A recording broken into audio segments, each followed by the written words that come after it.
So what did you write about the whole? I wrote about how they were locked up and the mosquitoes was biting them, and you know their living conditions while they were here in Lee County Stockade, and how they didn't have any running water. Oh, you told me you're doing an online course, right? With I am with university. Oh, cool. Yeah. Were you able to put pictures in it or not? I wasn't able to put pictures in it. Yeah. Yeah, I just wrote some things, and then I told them about the story of the stolen girls. Cool. Yeah, my sister said she really enjoyed it. And you got what you got a good grade, right? I got an A out of the class. Cool. Yeah, because she said it was an amazing story and she would like to hear more about it. Yeah. And so what will you do when you get the degree? Oh, I'm going to be a teacher, an educator. So I'm going to tell my students about the Stockade girls. Cool. And then lions, of course. And then what? And then me? I tell them about you. Oh, cool. I tell my coworkers about you all the time, and I said I would like to meet him. So today I was really excited because she told me you were going to be there. So tell them where you're standing right now. It's pretty funny. I'm standing in front of the Lee County Stockade where the girls were locked up when they were young. Right. Talking to Mr. Danny Lyons. So I thought you were a cop and going to stop me. Nope, not a cop. Just somebody who came by. I want to take a picture of the stockade myself to keep that memory too. So the good light's on the back. If you want a good light, you got to crawl under that hole and go around there. It looks good, you know. Yeah. Can't do no wrong.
I didn't know until the last minute.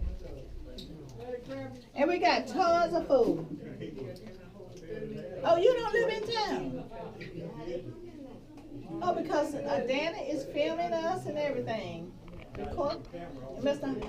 Holloway is here. We're casual. I got on the same thing I had today. Girl. Okay, we got two. I just thought about it. And then we just You was 21 at that time?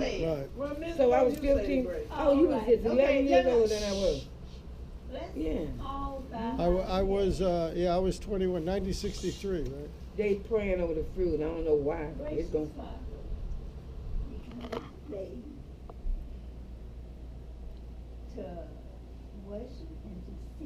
I wanted to thank you because when you came down, Bobo Brown was driving the car.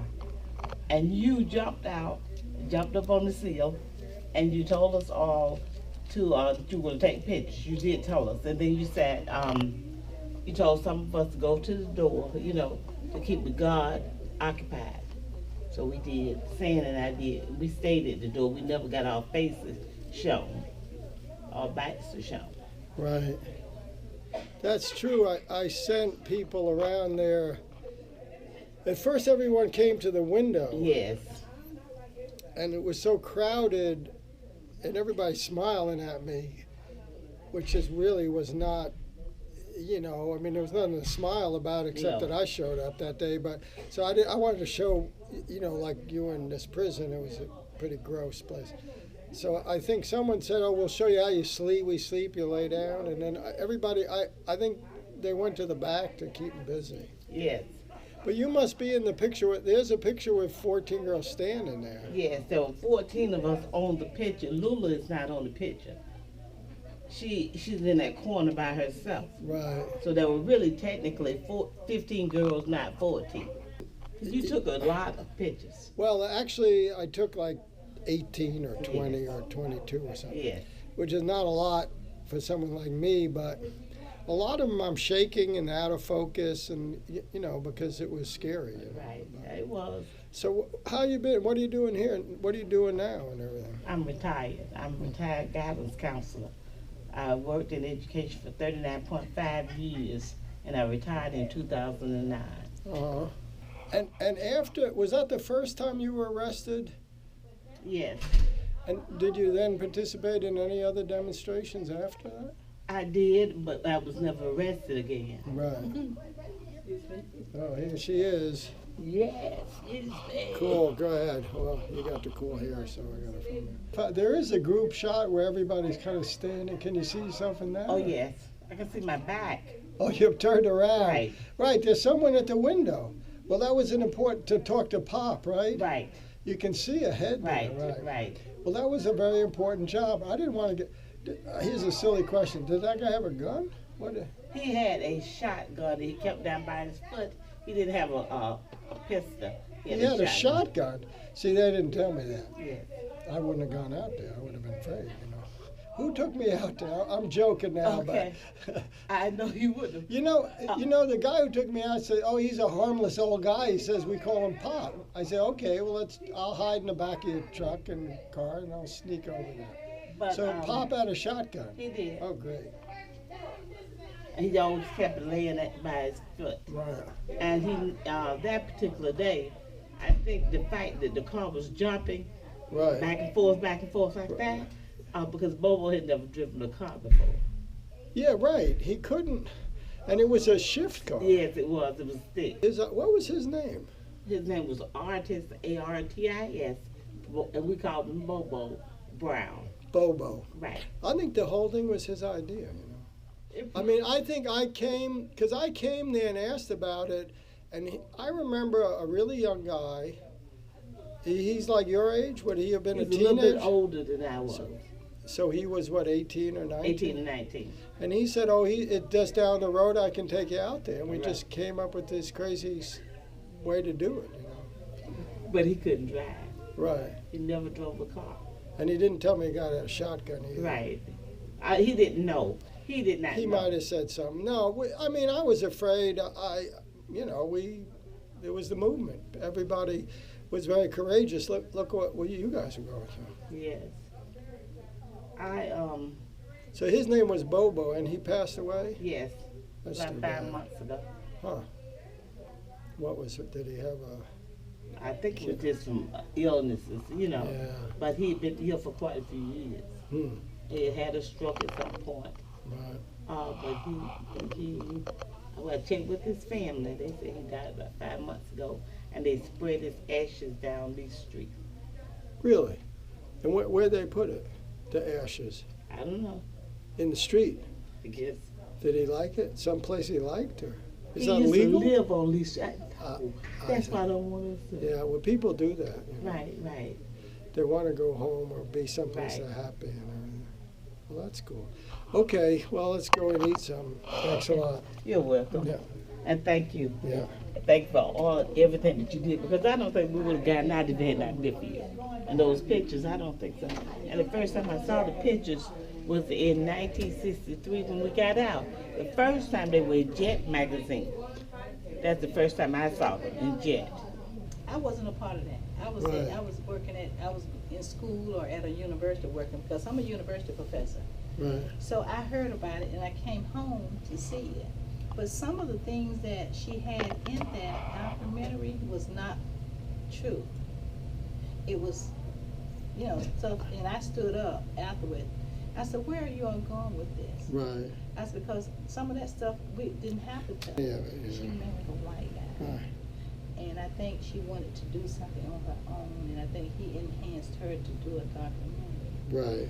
And nobody came in there and beat us. So is she here? Yeah, she's here. That's pretty cool. Look at him. He's dandelion. Where? I'm hiding in there. Yeah. And this, Okay, come on. Oh, how you doing? What is that, Hey. self-esteem? yeah. All right. Are you one of the girls? Hi, I'm Lulu. Oh, hi West. Lulu, I recognize you. I'm Danny. We never Yeah, met. with the one with the little, Yeah, hi, Right. everybody's coming in. Coming in. Can I take a picture with you? And this Well, Mr. later, Long? yeah. Hi, Yeah. how you doing? Good to meet you. He is so famous. And you know what, ever since I talked to you about doing that, we'll have him keep on going. Right, Put some lame, slow right, pictures. the snow, the lights over there. We're revolutionary, Shirley, That's all right. because we're not afraid to unplug the ice machine. It's true. You So, know what? I don't have my teeth. you can't see it, honey. Come here, You trust sure? me. I gotta Yeah. get my partial because It I won't- broke it it. Dr. Hefner made I it believe right. it. I'm missing half of my teeth. My That's from teeth. May Davis. Is she one of the girls? Yeah. Oh, cool.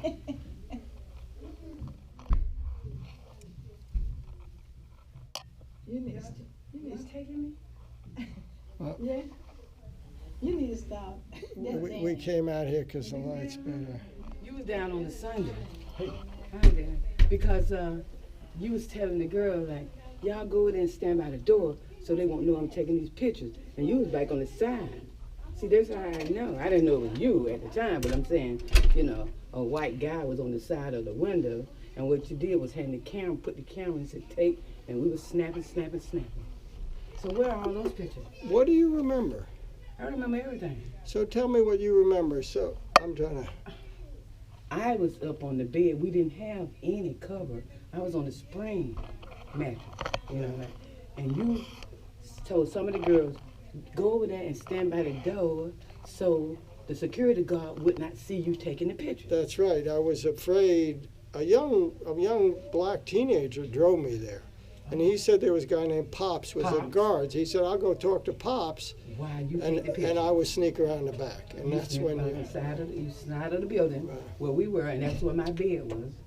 Okay, and I was laying down. You reached and you snapped that picture where I was laying on my back Wow. on that bed with my shades on. I don't know why, but I was just a shade person. And the hair right down right my head. And then you was telling them, the girls, to make sure Pop did not see you. So Right. some of you all go and stand at the front Right. gate, and you would just snap around, snap, and we was just standing there. Were you arrested in any other demonstrations? No, that's the only one I was in. Really? The only one. And I had to sneak out the house to get in that one. Right, because your parents wouldn't let you. My mom told me we cannot be involved because I do not want your daddy to lose his job. That's a real. People don't understand how the conflicts in the families then. That a lot of people that were against it and afraid, and Exactly. the so, young people stepped up. well, that morning, Come on. so that morning, when me and Shirley, we had already agreed that night because we had left the mass meeting that night, and decided on our way home that we was gonna go, participate in there. So my mom was up cooking breakfast, and while she was cooking breakfast, I heard her. What I did is put on 5 pair of panties, 3 bras that were very small, some shorts, some capris, shirts, and a big skirt, and stepped out of there. Let my bedroom window, stepped out of that window, held my head down so my mom couldn't see me. When I got on the past, the kitchen, I went on down And the my chiller. parents were downtown. They was up there in the cafe at Bryant. So you got picked up. How'd you join up with these other girls? Let me tell you what happened. We were put into a truck, a transfer truck. How did we? Hook up with other girls through Dawson, Georgia. They took us to Dawson, They Georgia. didn't take me. I don't know what they took you. They took me to Dawson, Georgia. I don't know how we got separated. That's why I know about that. Did I get your phone? I don't know how we got Say it. separated, but I know. And did anybody visit you at that time? I mean, your parents or anything? Right after you took the pictures, my parents came down and they found out where we was, and they came and visited us. You mean they didn't even know where you were then? They had no clue where we were. They sent me down from Atlanta to look for you. They knew, through the movement, they got information that this had happened, probably from the funeral home. And James Foreman, the head of SNCC, he said, go down there, there's some girl, we don't know what's going on.